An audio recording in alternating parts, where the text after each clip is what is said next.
Hey man, say man, it's your boy Big Dreams. Welcome back to the channel. Before we carry on any further with this video, make sure y'all like, make sure y'all comment, most importantly, make sure y'all subscribe and hit that post notification bell. Set it to all, man. We is back with another mega video, back with another reaction video, man. And today, y'all see the screen, we are reacting to inside the largest prison in Texas on Tommy G's channel. Finna dig in here and see what's going on. I'm not gonna make the opening of this video too long. All I ask is that y'all smash that like button so this video can rank higher in the algorithm. Go crazy in the comments. Let me know what you want me to react to. And if you're watching me and you're not subscribed, man, subscribe.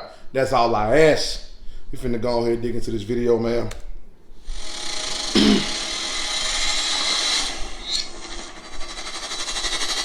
Welcome to the largest prison in Texas, Cofield. Cofield, man.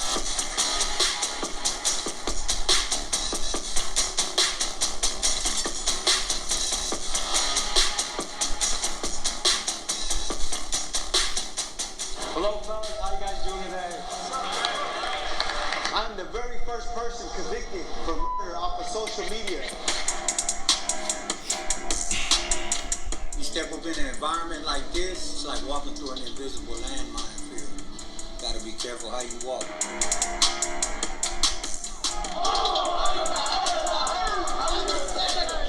Me and my partners went to his side of town, and we ended up jumping on his partners. That was the birth of the beef. The Cofield Unit. It's a name that new arrivals to the prison fear. For decades, it's carried a reputation as a brutal and unpredictable place. Located in Tennessee County and home to over 4,000 men, it is the largest prison in Texas. Behind the barbed wire and within cell walls, tensions can run high. There's racial conflict, gang rivalries, power struggles, and stabbings. Offenders here have taken lives, done armed robberies, and the most violent crimes you can imagine. Folks, this is a brutal place to be incarcerated. Like most prisons in Texas, it is without air conditioning, and here both inmates and staff suffer through temperatures that can reach over 110 degrees. Some say this is a violation of human rights, while others say it is a ruthless reality that comes with choosing to do unspeakable crimes. But within the dark walls of this prison, light emerges, because also at work here are innovative programs that the Texas Department of Criminal Justice is piloting in an effort to rehabilitate these men so they can one day be well integrated back into society. The man that takes us into the Cofield Unit goes by Sambo. At one point, Sambo was a gang leader for one of the most powerful gangs in Texas. Of the 30 years he served in prison, 10 of them were in the Cofield Unit. He was once a man that had no regard for human life. But now, a changed man, he has dedicated his life to helping others break the cycle of violence and live a life built on purpose and positivity. Today, he brings us into the Cofield Unit to show us what he and the men have been working on. Join us now where no camera has gone before. Life is a mission, an adventure, a journey, and to those bold enough to dream and take action, treasure awaits them. So for the renegades, the outlaws, and the risk takers, this one's for you. This is the Underworld Collection, available only at TommyGMcGee.com.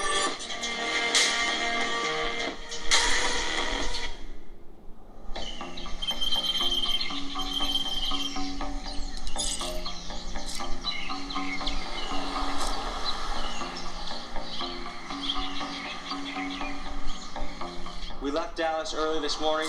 We took a lonesome highway road to Tennessee County, Texas. We're going to be visiting the largest prison in Texas. The United States locks up more people than anywhere on earth by far. If you look at the numbers, we lock up about 1% of our entire population of our country, which is a wild statistic. There are people here that haven't seen light of day as a free man for 10, 15, 20 plus years. And I'm eager to learn their stories, hear their experiences, and see how they deal with the concept of living in a cage for a good portion of their life. This, folks, will be unprecedented access to the Cofield Unit in Tennessee County, Texas.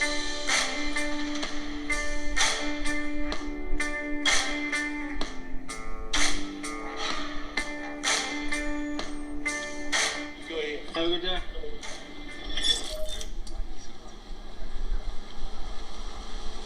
What's up, my brother? How you doing, brother? All right. Good to meet you. Good to meet you, man. Y'all can park anywhere back here.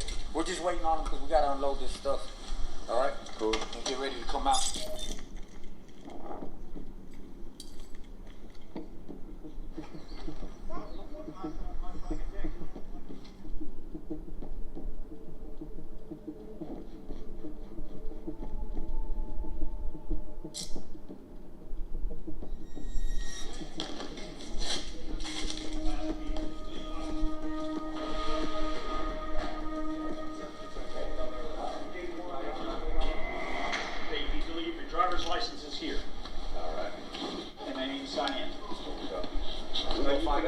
base? Nah, I'm from San Francisco. This is the largest maximum security unit in Texas. Largest man. 4,100 inmates on this farm. Come on, let's go. Dang, 4,100. That's a good number.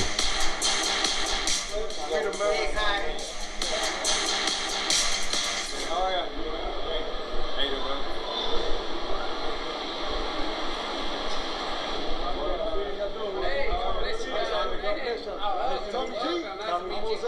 You know about me. Yeah, I'm the one saying simple boy, man. How are you today? Good, how you doing?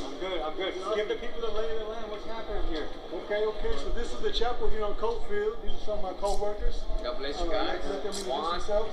Ballesteros, man of peace, also a gatekeeper here. What's a gatekeeper? Gatekeeper is we talk to the guys when they first come in the unit, and we help them kind of transition into the new area, the environment that they're coming into. So yeah, we're kind of one of the first guys that they meet. So What is this unit known for? well, back in the day, it was like rocking and rolling.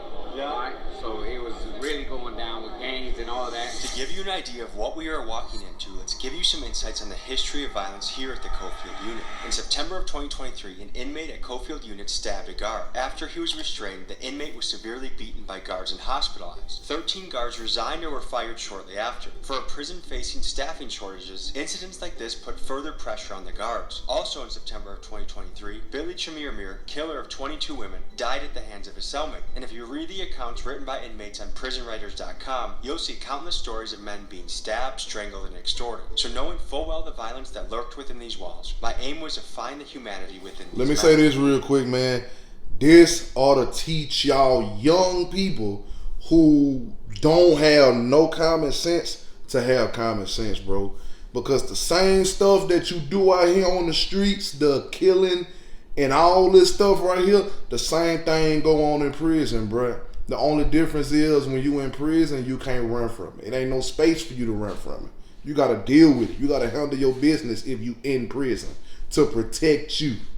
So to keep yourself out of that situation and to keep your record clean, man, develop some common sense. Stop trying to do all this stupid gangster mess, man.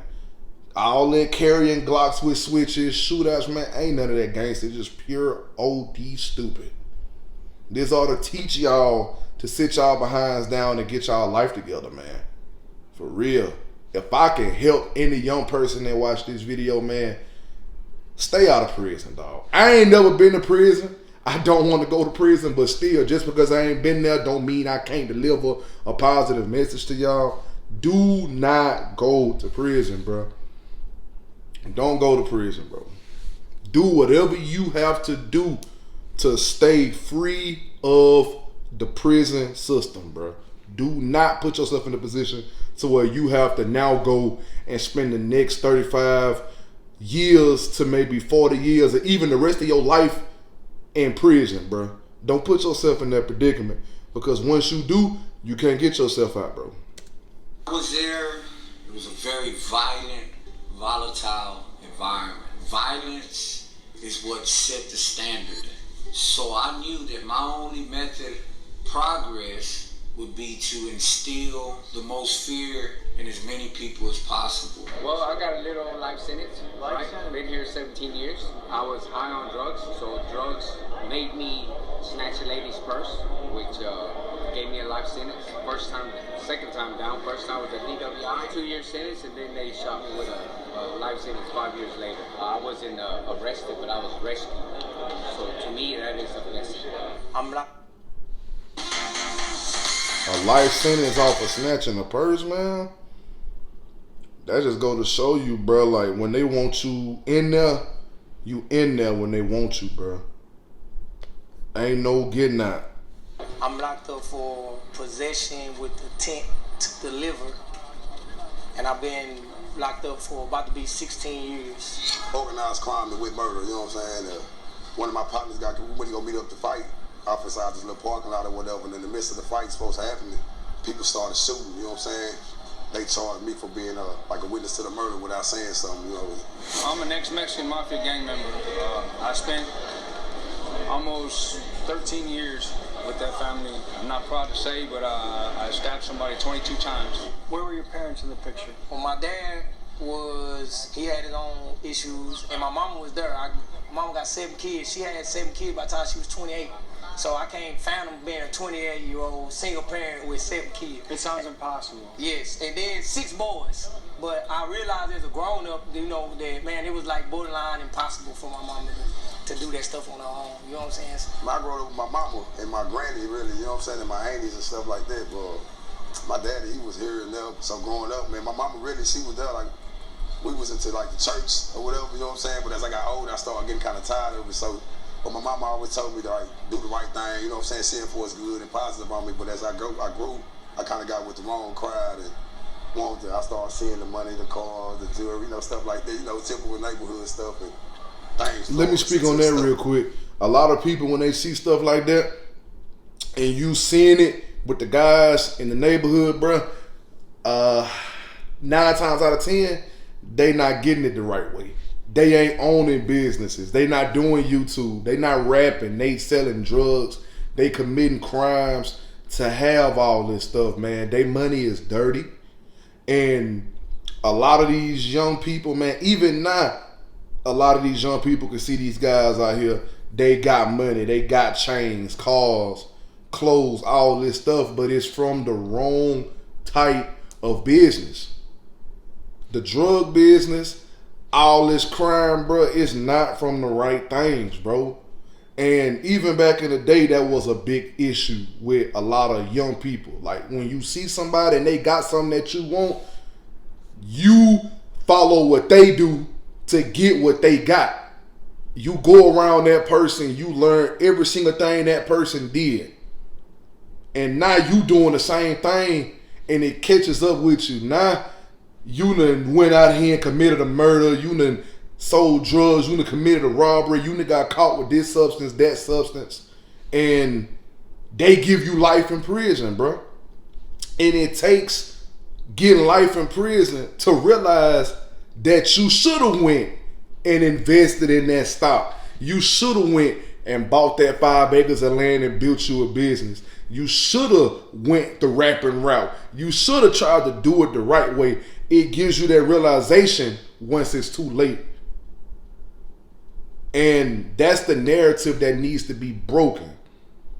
If you pay attention to everybody in this video, I'm willing to bet you everybody's going to say, like, man, since I've been locked up, I done changed. Don't let it get to the point where you get locked up in a state prison, a federal prison, and it's one of the most dangerous prisons in the world or in the country or in the state. Now you trying to change up how you act, how you carry yourself. Now you trying to do right. You know what I'm saying? Don't let it get to that point. Realize what you doing in the midst. The thing about a lot of young people now, a lot of young people find the violence fun. It's thrilling to them. And that's one of the things that ruins the thinking, mindset, what you feel in your heart. It just ruins the human race in general, bruh. Because you not thinking. It's like you turned on by doing wrong, bruh. And it's just one of them things where it's sad, but when you commit a crime or you make a certain decision, man, you got to understand, if you caught, and you gonna get caught if you committing crimes, at some point you got to live with the decisions that you made, and you got to live with what come with those decisions, man. You got to live with that from there on out. What's supposed to be was letting me right here. What message you have to the youth out there that are doing very risky things, and they're not here yet, but they're on that path? You gotta stop and think before you start doing, man. It's my volume all it's the gonna way lead up. to in a bad situation, man. In prison, like, this is not what's up. You know what I'm saying? And if I could have thought back before what I did as a youngster, I would have had a bro. I would have did something differently. You know what I'm saying? So the same hood or the same people you doing it for, when you get here, not gonna be here. What happened in your childhood and your upbringing that led to you becoming a killer? So there's some things, man, that I've talked to very few people about. I was molested as a child, and because of it, man, it made me be a very, very angry individual. I found out some things about myself with that anger, man. I embraced that anger and I turned to it for everything. I wouldn't let nobody get close to me. Just pushed everybody away. That anger was just always there and was quick to turn from anger to rage. Is there any opportunities here for therapy or to talk through some of the things that you've seen in your life? Well, I've talked to people who I know that are on the same page as I am and changing and growing up in life. I've talked to them about these things. Some of them are shocked at the things that I talked to them about what's happened and where it led me.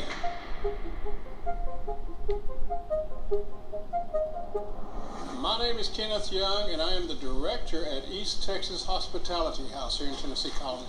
What we do is we provide lodging and meals and encouragement to families who are visiting somebody who's incarcerated in the Tennessee Colony area. We have a gathering room in there, we have games, we have puzzles, we have places to sit, double beds with bunk beds, we've got different bedding arrangements for the different sizes of families. Sometimes they just need prayer and a hug, and to know that God's love is surrounding them. And they Amen. Amen. God is the greatest, always and forever. Involve Him in everything you do. I'm here visiting my brother Charles Bree. Okay, and where are you from? California. And how did he end up all the way over here? He got caught up. He got caught up in some. In Texas, it's crazy. I don't feel the time he got was it didn't match It didn't match the crime. a lot of people what they get for that crime.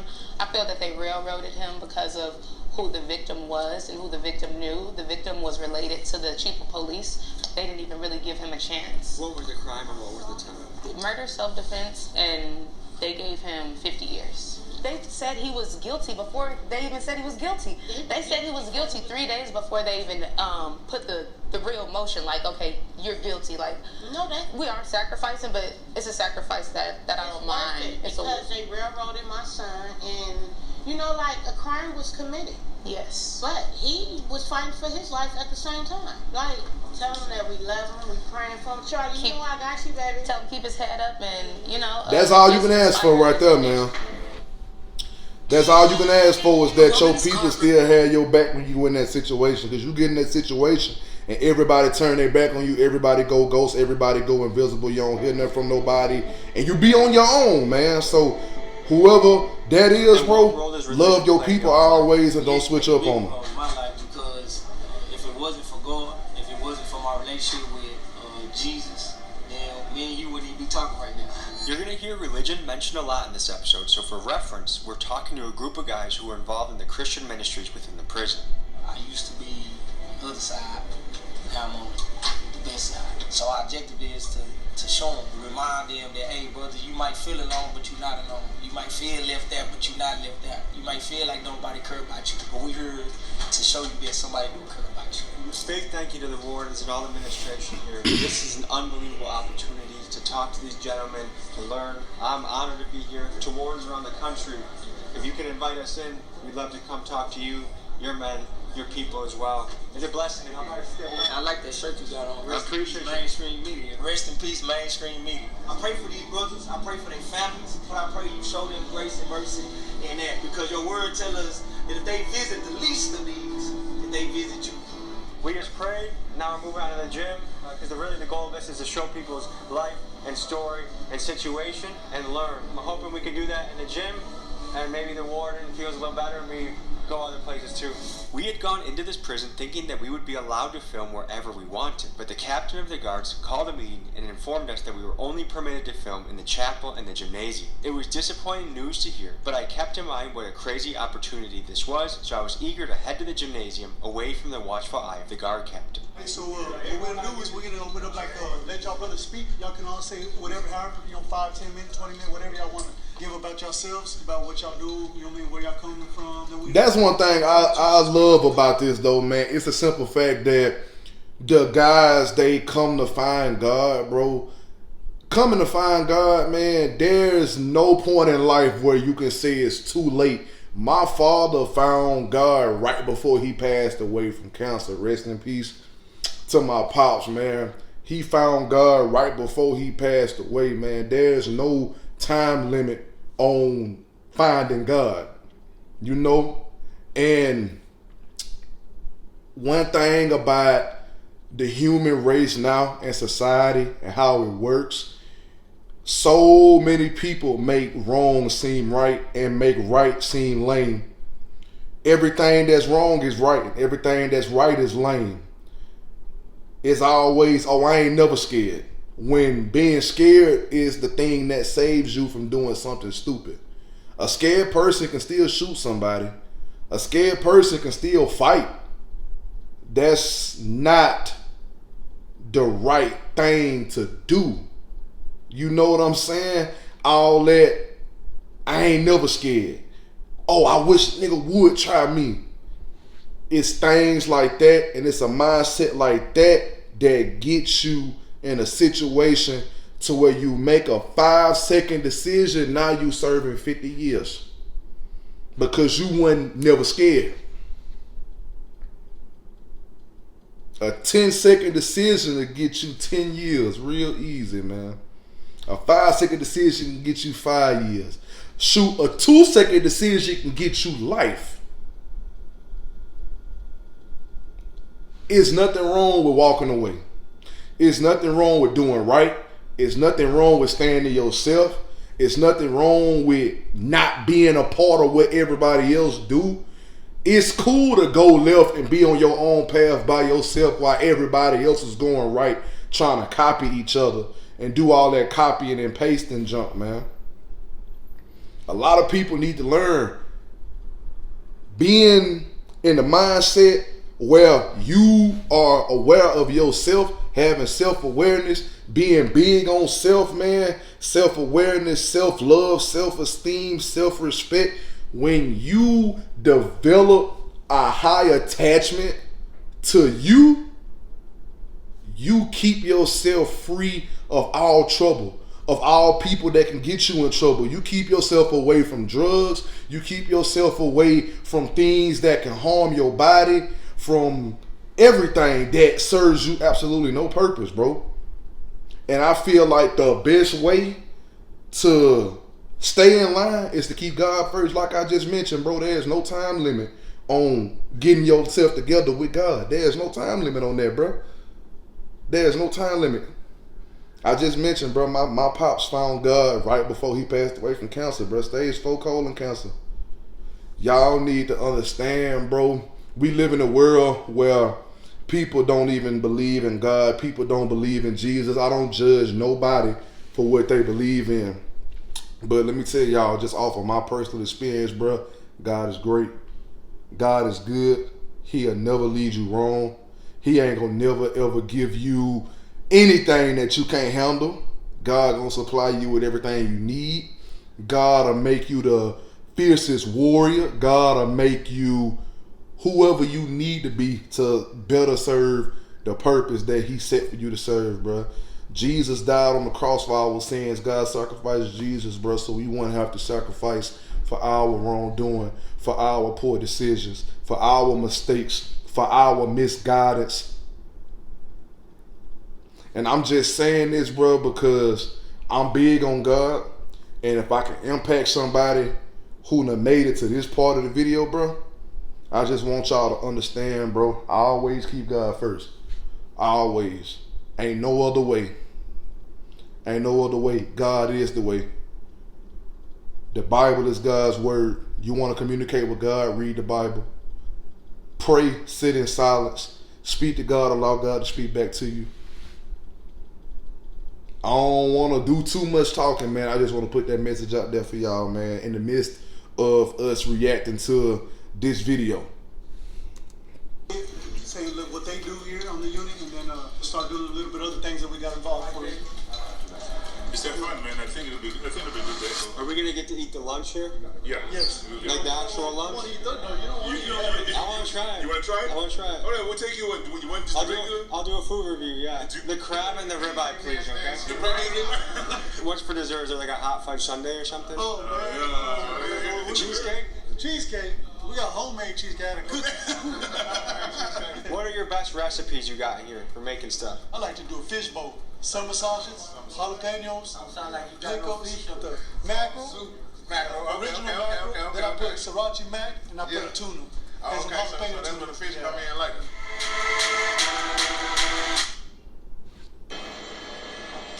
But nah, man, I love that the guys get to interact with the Holy Spirit. I love that.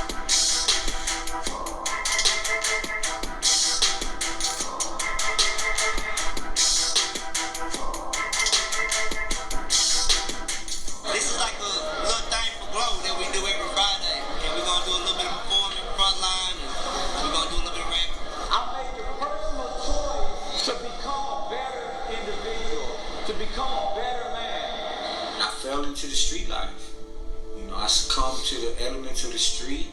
If I was going to be a gangster, I was going to be the hardest gangster there ever was. I was involved at the highest level of criminality for a homicide I did not do. I took the blame because I didn't, you know, snitch on nobody. You know, I finally realized that I needed to use my influence in a positive and productive way. I renounced my membership in the gang and just started doing positive things on my cell block. And I'm out here in the free world doing the same thing that I was doing in there, but out here modeling it.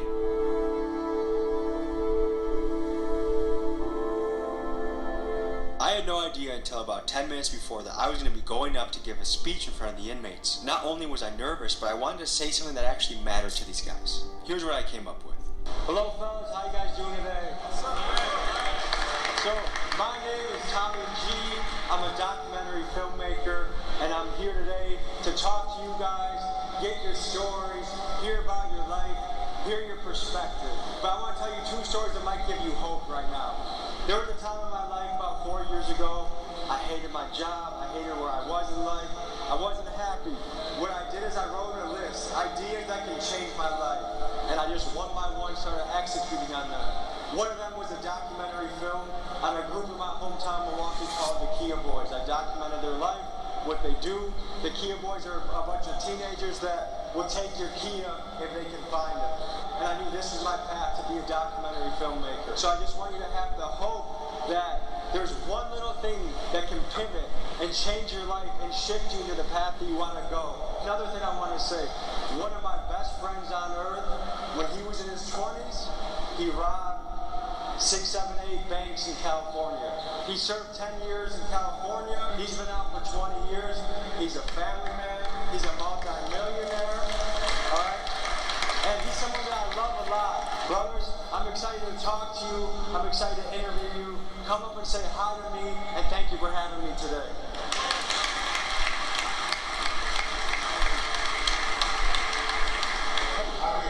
That's something I never expected to do, but I'm glad I did. When life serves you on a path, sometimes you just gotta run and take it, even if it feels a little scary. If there's something you need to pull the trigger on in your life, what are you waiting for? Whatever y'all doing, and whatever y'all dreaming about doing, or whatever goals y'all making, bro, just don't give up, bro. I love y'all. How many of us wanted to be famous when we were kids? Raise your hand. Nah, everybody, bro. Everybody, including myself. I think that's the main goal for like a kid, bro. You want to be somebody. Social media. If you look up Tienda versus State, I'm the very first one convicted through the United States. I was posting pictures of myself, but because I have gang-related tattoos, they were saying that I was staying in contact or recruiting gang members.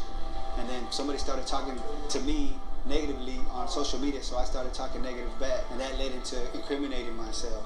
It wasn't until a man came up to my cell one day and asked to pray for me. And you know what I did? The monster in me, I cussed this man out. F-bombs, the Lord names in vain. Come to find out, he was a unit chaplain. And as he's praying for me, I stopped a mid-sentence to stop, because he said that I would go back to population. I told him I'm insane. How am I going to go back to population? My God could do the impossible. Do you actually believe in your life God could do the impossible? Yeah. Not only did God restore my family, my mom came to see me. And it wasn't until she came to Cofield and I finally got to hug my mother after 5 years in a soft voice. She tells me like an angel, I'm so proud of you. God bless, and if it wasn't for God, I wouldn't be taking the steps today. Thank you, gentlemen. I know that's right, man. God is great. God is great.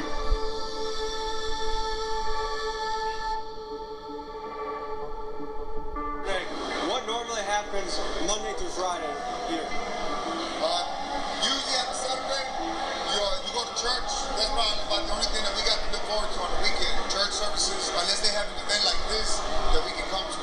But most of the time, you got to get laid in. You got to know somebody that'll put you in. Monday through Friday, well, it all depends on what you're doing for yourself. Either you get involved in school, spiritual-based classes, or you can just get stuck on the weed and do nothing.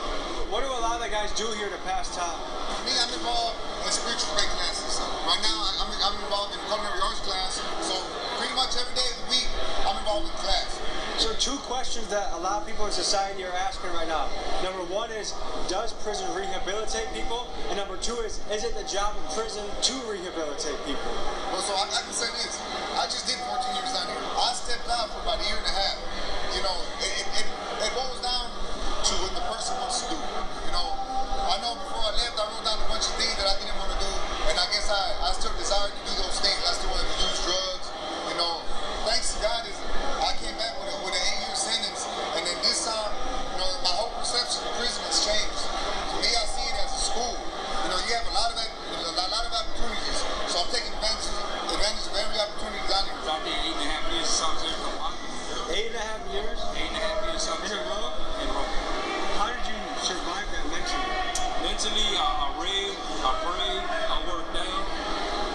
I kept my mind focused. Don't get me wrong, I see people commit suicide, come out, get killed, get stabbed, the whole 9 yards. But I seen it all, man. When a prisoner is deemed too dangerous for the general population, they are sent to a place designed to isolate and contain solitary confinement. Here, they are locked in a windowless cell, no larger than a parking space, for up to 23 hours a day. Their only reprieve each day is a brief hour for exercise alone in another cage. Days blur into weeks, weeks stretch into years, and some inmates endure this for decades. This raises an unsettling question. Does solitary confinement cross the line into inhumane punishment, or is this a necessary evil? What do you do with inmates who have relentlessly and brutally attacked fellow prisoners or guards? This is a question that we as a society are still figuring out. Do you think that should be allowed to put a human in solitary confinement for 8 years? No, I think that's inhumane because I believe people deserve a chance. Now, if they're a threat to everybody now, I can see what they're talking about, but they would have to be a real serious criminal, not That's a psychological aspect. I did 5.5 years in set. Not everybody's mentally strong. People are chemically imbalanced. Not everybody can deal with the solitude back there.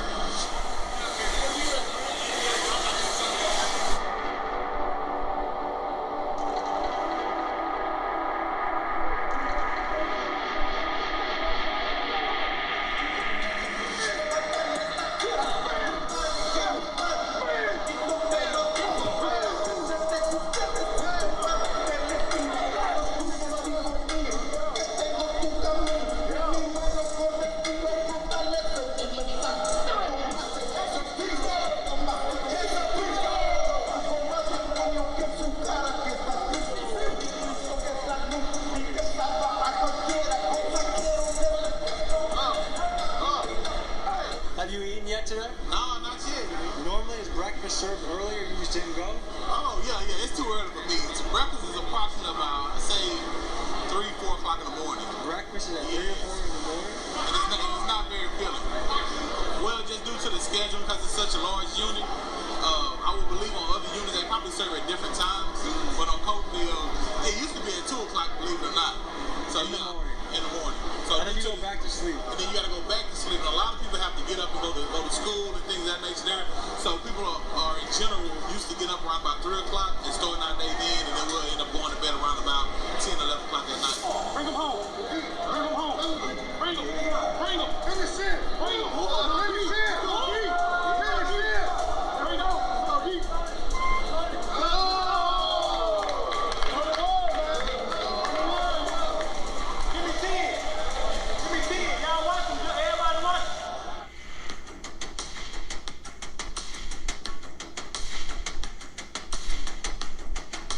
Them push-ups will get you right though, for real, man.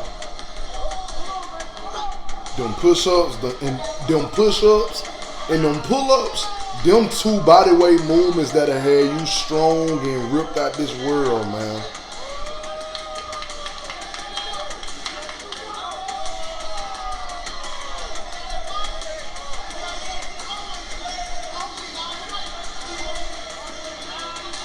Them push-ups will do it for you, man. How many push-ups you do then? Man, probably like 250, 300. That's just an exercise. But them right there, that's something different. What's the most you done a day? Oh, probably like 1,000. 100 sit-ups, 200 squats, something to keep it going. We just want to say, man, we both from the Arlington, Texas, man. So shout out to Agtown, Texas, man. You know what's crazy? Let me show you how good God is, man. We used to be enemies in the world, right? We literally used to beef with each other, like for real, beef with each other. But now look at God. You know what I'm saying? Now we doing ministry together. So back in the day, you guys used to beef. Tell me about that. Well, you know, so we both got two different reasons why the beef started, which is funny. So the beef started from my perspective is because one of my partners who is dead now, rest in peace, Shot Merck, right? He got jumped on his side of town. So then me and my partners went to his side of town, and we ended up jumping on his partners. And then to him, that was the birth of the beef. When they jumped my people, they thought we jumped his people. I'm like, man, nah. So we really we clashed and started really killing each other for nothing, man. How many people you think died in this beef? I know I had like 3 on my side. Nobody from my side died, but I lost more homeboys to the system than I have to death. And how far did each squad live away from each other? Man, we went 10 minutes apart. Yeah, we about 10 minutes. What does it feel like now to have peace and love for each other? I mean, it's good. I mean, yeah, I ain't gonna lie. It make me think about all the life lost and years wasted, only to conclude that we alright. Yeah. Nah, for real. That's what it is. The only reason we're in here today is because of this man here, Sambo. Tell the people your story. Well, I did 30 years in prison for murder I didn't do. But God put it in my heart to come back to prison after doing 30 flat years and to give a message of hope to the brothers on lock. Because it was the programs that TDCJ offered me that strengthened my character and gave me the tools that I needed to become an asset out there in the community and no longer a liability. Tell me about the innovative programs TDCJ is offering. TDC offers a vast array of innovative programs. They offer the Field Minister program, they offer the Faith-Based Dorm program, they offer the Self-Harm program. TDCJ has put these programs in place, but they're all volunteers, so it's up to the offender to take advantage and to seize the opportunity and make the most of it, to acquire the tools that they need while they're incarcerated, so that way they can come out here to the free world and have the tools that they need to reintegrate and reenter back into society in its proper context. So today I walk as a father, a husband, and a man of God. But my example is one so that I can give inspiration and motivation to the brothers that are locked up. Tommy G opened the door. We got Peso with us and Payday and Joe. We made it happen today here on the Cofield unit. Tell me about your 11 years of administrative segregation. It was a time of reflection and introspection. You know, I was there because the system couldn't control me because of my violent nature. But while I was in there, I had to sit back and realize that I had more value, more self-worth. See, look, that's one thing that I say, me personally, I don't know any of these guys that was shown in this video, but I'm proud of them personally because it really, really is up to you to change how you think and what fuels you to do what you do. It's up to you to change how you feel at heart. It's up to you to start taking God serious, man. So the simple fact that a lot of these guys, a long time ago in the actual world, they hated each other, but now they got locked up together and y'all realize like, hey man, you ain't so bad after all. And now y'all love each other. I'm proud of them because they made the necessary changes they need to make. And if they keep worshiping God and believing in God enough, and you consistently pray, man, God can do what you think is impossible. God can do what many think is impossible. God does everything. And he will always do everything, man. Even long after we not here no more, God's still gonna be amazing, bro. And that's why I just urge y'all, man, like, hey, take God serious. God is the greatest. Give him his praise. Acknowledge God. And keep him first in everything you do, man. You keep God first in everything you do. Ain't nothing that can stop you. Literally. You set your mind to do something and you keep God involved, it's going to happen. Because can't nobody stop what God has put together for you. Can't nobody stop what God has put together for anybody. God is the most powerful, the most loving, the most forgiving. God is everything good that you can think of. Like, literally. Learn how to go to God first. Don't go to people first. God is the answer to everything, bro. And I'm saying that with a smile on my face because it's true. And I just know that off of personal experience, man. Just a TDCJ number that I had the ability to give back and that I still had value. I come back to the prisons not just to support these brothers, but to get fed spiritually and psychologically as well. Because when I see them continue on doing the things that they're doing, it motivates me out here in the free world as well. My thing is to let the world know that there are brothers that are incarcerated that are doing the right thing, that should have the opportunity to get out there and give back. I appreciate you. It's an honor. God bless you, man. God first.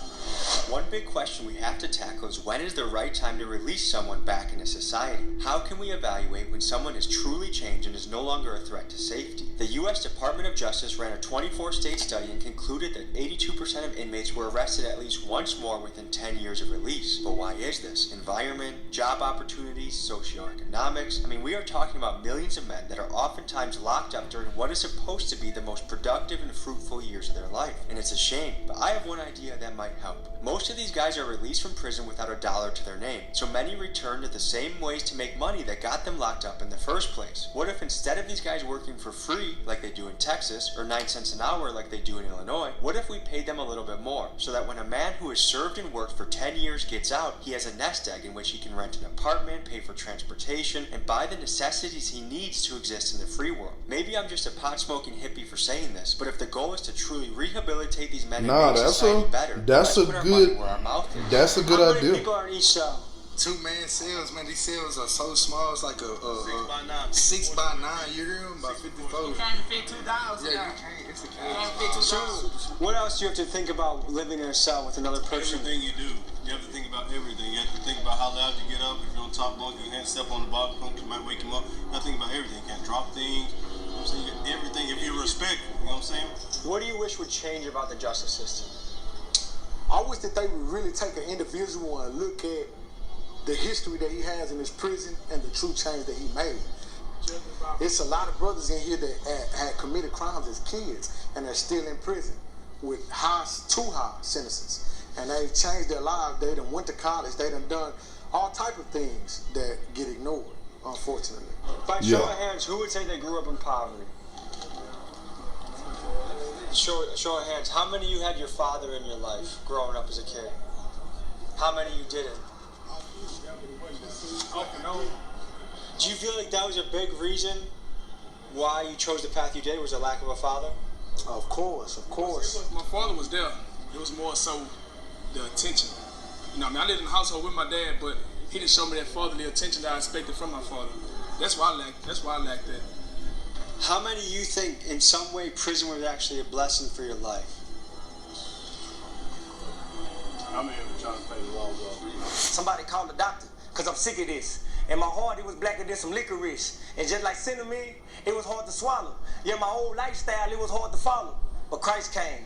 My life changed. He renewed my mind, new mind frame, filled with the Spirit. That's how I maintain. Now I do everything in Jesus' name. But it took me to getting locked up to find freedom. Met Christ and I realized I really need him. Because like the children of Israel, I was lost people. Now I'm playing the role of Moses because I'm trying to lead them. Yeah. All right. We got into a prison today. I think we learned a lot. A lot of guys that are changing their life around and have tough stories to hear.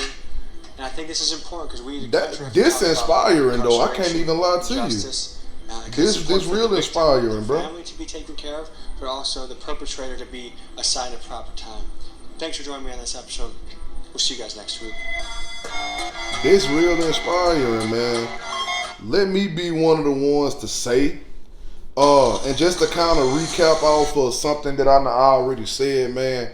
And I'm referring to my young people, man, the young people of today's society. I'm young myself. I'm 24 years old, just turned 24, man. If y'all hanging around the wrong crowds, learn how to leave them alone. Don't allow yourself to get locked up and get to prison to realize that you should have changed in the free world. Keep God first always. Be self-aware. Pay attention to decisions that you make. Learn how to think before you make certain decisions. Stop trying to act tough in every single situation when it's not necessary. And love you, man. That's really all I got to say. Y'all let me know what y'all think in the comments.